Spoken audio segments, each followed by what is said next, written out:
皆さんこんばんは。人間パワースポット、アキラのスピリチュアルトークのお時間になりました。いつもご覧いただきありがとうございます。さあ今日はですね、佐々木朗希投手を霊視してみたということでお話ししていきたいと思います。このチャンネルでは守護霊からのメッセージ、またはスピリチュアルからのメッセージを分かりやすく皆さんにお伝えする、そんな番組でございます。興味ある方は最後まで見ていただき、チャンネル登録もお願いいたします。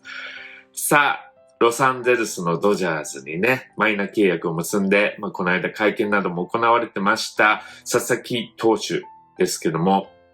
どんな方なんでしょうか。そしてですね、これからどういう風になっていくのか、すごくファンの方、そして野球好きな人にとってはですね、注目を浴びている方なんだと思います。この佐々木朗希さんはですね、2011年、東日本大震災でお父さんと祖父母を亡くしているということでですね、それが彼をすごく、なんていうんですかね、影響してたりするわけなんですけども、その辺も含めまして、今日はですね、3つの項目で佐々木投手を見ていきたいと思います。1つ目が性格。そして2つ目が今年の課題ですね。そして3つ目、未来、これからどうなっていくのか、そんなことを見ていきたいと思いますので、最後まで見ていただきたいと思います。まず1つ目。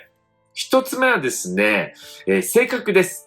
彼はどんな人なのかということなんですけども、見た感じでね、すごくわかると思いますけども、すごくデリケートで慎重な方ですね。はい。今回アメリカに行くって決めたのも、彼にとってはすごく大きなことじゃないですか。だからすごく考え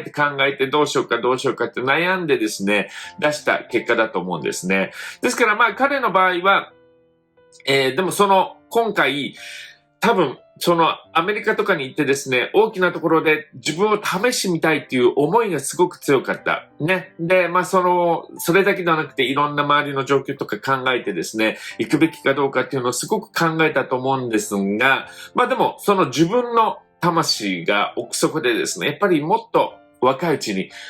できることを経験しておきたい。そんなことをですね、ちゃんと思い立って、奮い立ってですね、行動したっていうことは、彼にとってはすごく良い方に向かう今回の行動だったと思うんですね。で、先ほども言いました通りですね、僕が見てると、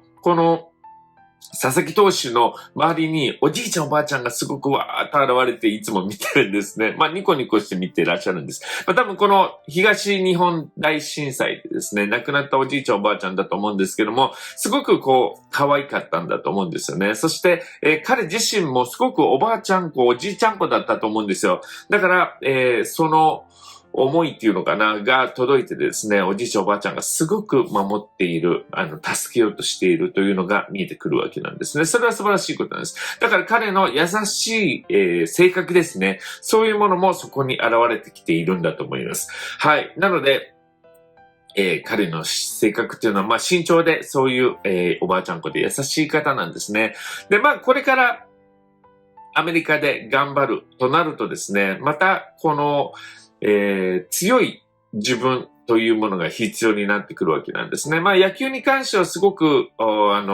自分の強い思いを持ってらっしゃってですね、やれる感じだと思うんですが、アメリカに行くとかなり、日本とはまた違うプレッシャーとかですね、いろんなものを浴びています。この辺がどうなっていくのかということなんですが、ここが2つ目のですね、今年の課題、今年どういう感じで進んでいくのかっていうのを見ていくとですね、すごく彼は自分のことだけではなくて常に周りの環境とかですね、または人のことを考えたりしてるわけです。はい。だから今回のこのアメリカに行くというのもですね、すごく考えた上で行動してるわけなんです。それで行動できてるからいいんですけどもね。ですから、この1年間っていうのはすごく彼にとって大切です。ここで、結果を出すということがすごく大切だし、自分本人も分かってらっしゃると思うんですね。で、ここで何が必要かっていうと、自分らしくいることが大切なんです。もういろんなこと考えてるプレッシャーとかですね、またはちょっと、彼の場合は大谷選手がいて、大谷選手がもうすでに大成功して、そこの同じところに行くっていうのは、ある意味、いいことではあるんですけども、彼にとってはすごくプレッシャーにもなってくるわけですね。だから大谷選手と同じ、または大谷選手よりもいい結果を出さないといけないっていうような思いがやっぱり強くなってしまうわけです。はい。ですからそうではなくてですね、いつも通りの自分らしくっていうことがこの1年でちゃんとできると多分うまくいくと思うんですね。で、この1年間気をつけないといけないのは、この期待とか、自分へのですね、プレッシャーなどに応えようとしてですね、やはり普段と違う頑張りすぎ。いや、ここまではっていうのが自分で分かっててもですね、いや、もっともっとって成果を出すためにですね、頑張りすぎてしまう。となると1年間ですね、やっぱり、怪我をしてしまわないかということがとても大切になってくるわけです。はい。ですから先ほど言ってみたいにですね、自分らしく、そして、自分のフォームですよね。自分の今までやってきた、それらしくいくと大丈夫だと思いますが、頑張りすぎてしまうといけないということです。さあ、それでは未来。3つ目ですね。これからどうなっていくのかということです。日本の野球ファンの人にとってはですね、こうやって大谷選手も出ていったりですね、佐々木選手も出ていったりするってなると、なんかみんな、最近は本当にオンラインとかでですね、この試合をちゃんと見れたりもできるので、どこに行っても応援はできるわけなんですけども、このまま鈴木選手がアメリカにね、ずっと行ってしまうのか、大谷選手みたいにね、10年とかの契約とかで行ってしまうのかと思いがちなんですが、僕が見る感じでは、佐々木選手はそれほど長く行かないと思うんですね。例えばイチロー選手とか大谷選手みたいに長く行く人もいます。短くして帰ってくる人もいますが、この佐々木選手はそんなに長くはいないと思うんです。とにかく、2020 7年ぐらいまで、2年ぐらいですね、すごく頑張ってる姿が見えるんですけども、その後はですね、なんとなく日本に帰ってくることを考え始めたり、日本で頑張りたい。日本の人の、気持ちに応えたいとかですね。そういう気持ちがすごく強くなってくる感じがするんです。だからずっとアメリカに行ってそれで頑張ったらいいやっていう感じではなくてですね、やはり自分は日本に帰らないといけないんじゃないかという、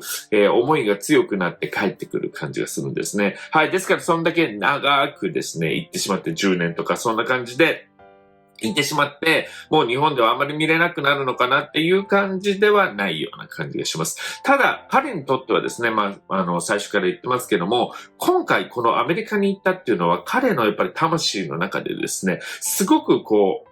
大きな決断だったわけです。でも、この魂がやっぱり挑戦してみたい、行ってみたいっていうこの気持ちをですね、乗り越えて、よしっていう決めたところは素晴らしいと思うんですね。ですから、そのおじいちゃんおばあちゃんの手助けもあって、どんどんいい結果が出てくると思います。はい。なので、怪我だけ気をつけてですね。そして自分の中で、ある程度、ちゃんとできたなっていう思いができてくるとですね、日本に帰ってこられると思います。その時はですね、また、ウェルカムして、日本でも応援してあげていってあげればいいのかなと思います。はい。こんな、佐々木選手でございますがね、本当に楽しみなので、皆さんで応援して頑張っていただきたいなと思います。このチャンネルではこのように、守護霊から、またはスピリチュアルな世界からのチャネリングメッセージをお伝えして、皆さんに分かりやすくお伝えしたりしています。そういうことにですね、興味があれば、ぜひ高評価ボタン、そしてチャンネル登録もお願いいたします。それでは今日も皆さんに愛をお届けして終わりたいと思います。よろしいですか？では、みんなの幸せを祈って、ミラクルラブ届いたかな？